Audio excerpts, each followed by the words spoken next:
जय श्री राम दोस्तों। मीराबाई भक्ति और प्रेम की एक ऐसी मिसाल मानी जाती है जिन्होंने अपना पूरा जीवन श्री कृष्ण दर्शन के लिए समर्पित कर दिया। यूँ तो कृष्ण भगवान की कई गोपियां हुआ करती थी, लेकिन कृष्ण के प्रति मीरा के प्रेम में कुछ अलग ही मायने थे। तो चलिए जानते हैं इस वीडियो के माध्यम से कि कैसी थी मीरा और कृष्ण की यह अनोखी प्रेम कथा। मीराबाई का जन्म सन 1498 में राजस्थान के एक राजपूत घराने में हुआ था। उनके पिता का नाम रतन सिंह और माता का नाम वीर कुमारी था। मीरा कृष्ण की बहुत बड़ी भक्त थी। जब वह 4 वर्ष की आयु की थी, तब उन्होंने अपने घर के पास हो रहे एक विवाह को देखकर बेहद मासूमियत के साथ अपनी माँ से पूछा था कि माँ, मेरा दूल्हा कौन होगा। मीरा के इस सवाल पर उनकी माँ ने मुस्कुराते हुए श्री कृष्ण की मूर्ति की तरफ इशारा करते हुए कहा कि मीरा, श्री कृष्ण तुम्हारे वर होंगे। जिसके बाद से ही मीरा श्री कृष्ण को अपना स्वामी मानकर उनके प्रेम में विलीन हो गई। कुछ समय बाद ही मीरा की माँ का निधन हो गया था। जब मीरा बड़ी हुई तो उनके मन में ये विश्वास था कि श्री कृष्ण उनसे शादी करने जरूर आएंगे। मीरा बेहद खूबसूरत और स्वभाव की कोमल थी। वे बहुत सुरीली आवाज में गाना गाती थी, लेकिन मीरा की शादी मेवाड़ के महाराणा सांगा के पुत्र से तय हो गई। मीरा ये शादी नहीं करना चाहती थी, लेकिन परिवार के जोर देने पर उन्हें ये शादी करनी पड़ी। माना जाता है कि शादी के बाद भी मीरा का प्रेम कृष्ण के प्रति कम नहीं हुआ। विदाई के समय कृष्ण की वही मूर्ति अपने साथ लेकर गई जिसे उनकी माँ ने उनका दूल्हा बताया था। शादी के बाद मीरा ससुराल के कामकाज पूरे करने के बाद रोजाना कृष्ण के मंदिर जाया करती थी। वहां जाकर वह श्री कृष्ण की मूर्ति की पूजा करती, उनके लिए मधुर आवाज में भजन गाती और नृत्य भी करती थी। मीरा का कृष्ण के लिए प्रेम उनके ससुराल वालों को बिल्कुल पसंद नहीं था। उनकी सास ने उन्हें दुर्गा माँ की आराधना करने पर जोर दिया, क्योंकि उनके ससुराल वाले दुर्गा देवी में बेहद विश्वास रखते थे। लेकिन ससुराल वालों के श्री कृष्ण की आराधना से रोकने पर मीरा ने साफ कह दिया कि मैं पहले से ही अपना जीवन कृष्ण के नाम कर चुकी हूँ। इसके बाद मीरा की ननंद उदाबाई ने उन्हें बदनाम करने की भी कोशिश की। उदाबाई ने अपने भाई से कहा कि मीरा का किसी के साथ प्रेम संबंध है और उसने मीरा को उस व्यक्ति के साथ देखा है। यह सुनकर राणा बेहद क्रोधित हुए और आधी रात बहन उदाबाई के साथ मंदिर जा पहुंचे। मंदिर पहुंचकर उन्होंने मीराबाई को कृष्ण की मूर्ति के साथ अकेले ही बात करते हुए देखा।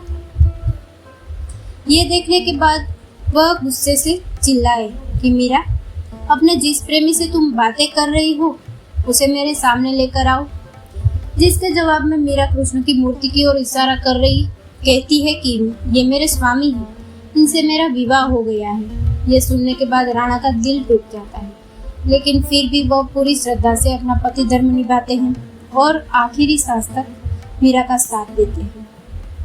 मीरा का देवर विक्रमादित्य चित्तौड़गढ़ के नए राजा के रूप में चुना गया। उनको कृष्ण के प्रति मीरा की भक्ति और लोगों के साथ मीरा का मेल जोल पसंद नहीं था। उन्होंने मीरा को मारने के लिए फूलों के हार की एक टोकरी भेजी जिसके अंदर जहरीला सांप था। मीरा ने जैसे ही टोकरी खोलकर देखा तो उसमें कृष्ण की मूर्ति फूलों के हार के साथ पाई। इसके अलावा उनके देवर ने मीरा को मारने के लिए प्रसाद में भी जहर मिलाकर भेजा। मीरा जानती थी कि उस प्रसाद में जहर है, फिर भी मीरा ने वो जहरीला प्रसाद ग्रहण कर लिया, क्योंकि उन्हें विश्वास था कि कृष्ण जी उनको जहर से बचा लेंगे।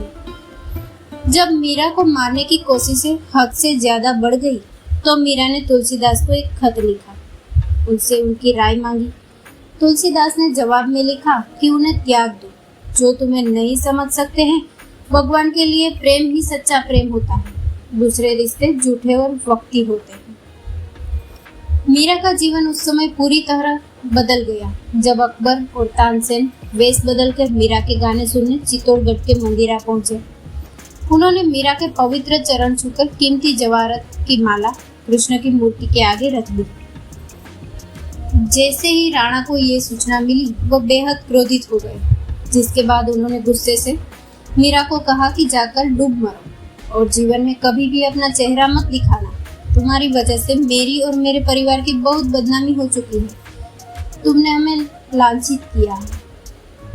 मीरा ने राणा की कही बातों का पालन किया और वह गोविंदा, गिरधारी, गोपाल जपते जपते कृष्ण के ख्यालों में नाचते गाते नदी की ओर बढ़ने लगी। जैसे ही मीरा ने नदी में कूदने की कोशिश की, पीछे से किसी ने उनके हाथ को थाम लिया और वह गिरने से बच गई। मीरा ने मुड़कर देखा तो अपने प्रेमी कृष्ण को पाया।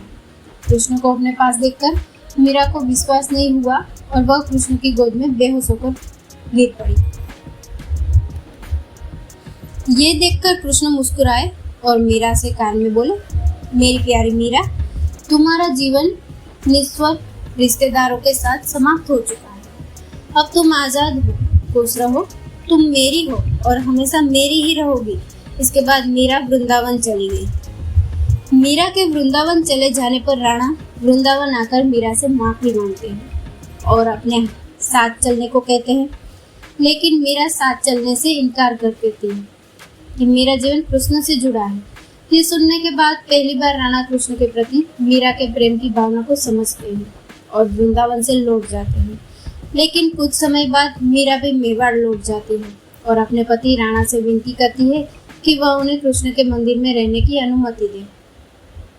माना जाता है कि जन्माष्टमी के पर्व पर द्वारका में कृष्ण के मंदिर में मीरा कृष्ण से कहती है कि ओ गिरधारी, क्या आप मुझे बुला रहे हैं? मैं आ रही हूँ। मीरा को ये कहते सुन राणा और वहाँ मौजूद सभी लोग हैरान रह जाते हैं। माना जाता है कि कृष्ण को पुकारते ही मीरा में एक तरह का प्रकाश उत्पन्न हुआ और मंदिर के कपाट खुद से बंद हो गए।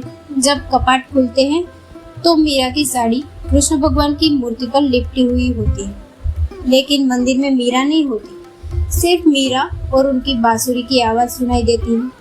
माना जाता है कि मीरा कृष्ण की मूर्ति में ही समा गई थी। जय श्री राम।